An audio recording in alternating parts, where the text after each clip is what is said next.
So today I got the PlayStation Portal, wanted to show an unboxing, everything that comes inside of it, what it's best used for, all of the features that are in the PlayStation Portal. So first of all, you get this actual console with the charging cable. This is not a native device like a Nintendo Switch, it's more cloud-based like you would for remote play, but it's a dedicated Sony device that you can use. It does necessitate needing Wi-Fi or a Wi-Fi connection. You can't really use it with public Wi-Fis because you need to adhere to their terms of service, and this doesn't have a browser on it where you can log in and do that sort of thing. But the setup's really easy. You can use the Wi-Fi settings to connect to your home network or wherever you are. There are a few updates out of the box. In total, the setup for me took about 15 to 20 minutes. There was a console update. I had to sign some license agreements. But other than really signing into your Sony account, Flawless is pretty simple and straightforward. You just let it kind of install all the drivers and things that it needs in order to use the device for the first time. So once you get to this screen, it'll actually have a QR code that you connect and sign in with your phone, or you can just sign in manually on the device using the touch screen or keyboard functions. You select your PlayStation and connect it via remote play. It also gives you a few details on how to use the device, so you can use some swipe features or tap on the screen. I'll get to more of those features at a later point. There's also a status screen where you can see how much battery you have remaining, what PlayStation you're connected to, and etc. But once you have the Portal and it's all set up to go, it opens up this little Portal transition that just goes straight to your PlayStation homepage or whatever it is that you're on playing at that moment. It does take a quick second to transition, but here you can see my setup with my console at my desktop.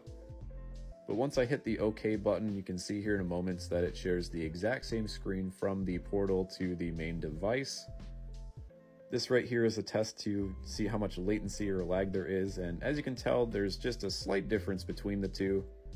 I realize these two devices are right next to each other at the current moment, so I'll be testing it out more in a separate room or not as close to the PlayStation device itself. I think the big question on everybody's mind is how much latency is there for some games where you really need to be effective on your timing. So I'm a big MLB The Show player, and sometimes the timing with throwing a pitch or swinging a bat is crucial.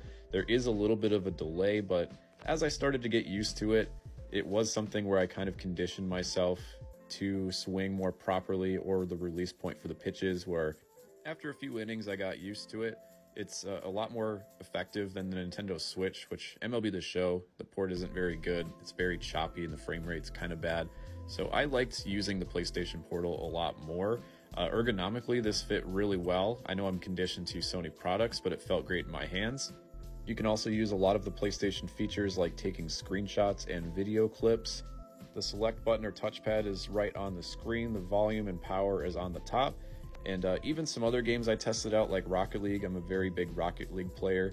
Again, there's a tiny bit of latency, but it's to the point where you can condition yourself fairly easily. Reconnecting to the console will sometimes take some time, but you can also use the device while it's charging. So here I walked into a different room to see what the Wi-Fi connection was like and how long it took for it to connect. And for me personally, it took about 20 seconds in the next room for it to actually connect back to my PlayStation, but once it's ready to play, you can just hit the button and go straight back to your PS5 main screen.